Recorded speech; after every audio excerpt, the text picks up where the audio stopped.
জয় জগন্নাথ। আজ আমি প্রভুর একটি পছন্দের মিষ্টান্ন করছি, ছানা পোড়া। আমি যেইভাবে করছি এইভাবে যদি আপনি করেন তাহলে আপনার ছানা পোড়াটাও খুবই ভেতর থেকে স্পঞ্জি হবে আর বাইরেটা একদম ক্রিস্পি। আমি 1 লিটার দুধ নিয়ে নিয়েছি, ফুল ক্রিম।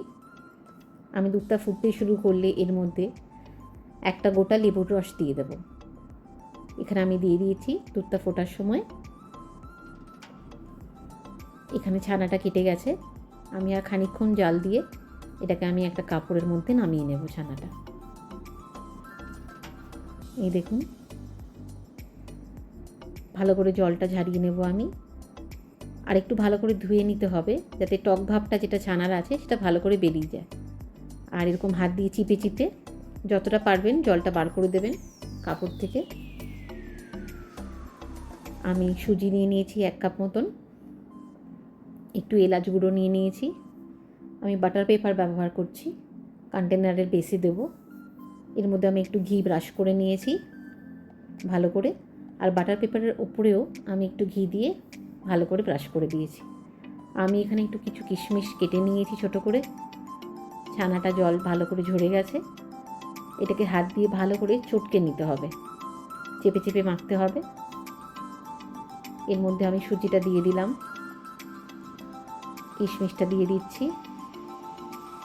2 চামচ মিল্ক পাউডার দিয়েছি, চিনি দিয়েছি, 1 টিস্পুন বেকিং পাউডার দিয়েছি, একটু নুন, ওপর থেকে আমি ঘি দিয়ে দিচ্ছি। এলাচ গুঁড়োটাও আমি এর মধ্যে দিয়ে দেবো। ভালো করে সব মিশিয়ে নিতে হবে। আমি একটা কড়ার মধ্যে নুন দিয়ে স্ট্যান্ডটা বসিয়ে রেখেছি, প্রিহিট করতে দিয়েছি আমি 5 মিনিটের জন্য মিডিয়াম ফ্লেমে। আমি কন্টেনারে ঢেলে নিয়েছি, ভালো করে ওপরটা সমান করে দিয়েছি। ভালোভাবে এইভাবে ঢেলে দিতে হবে।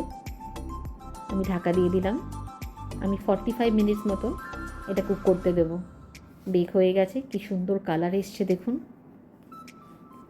একটু ঠান্ডা করতে রেখে দেবো খানিকক্ষণ।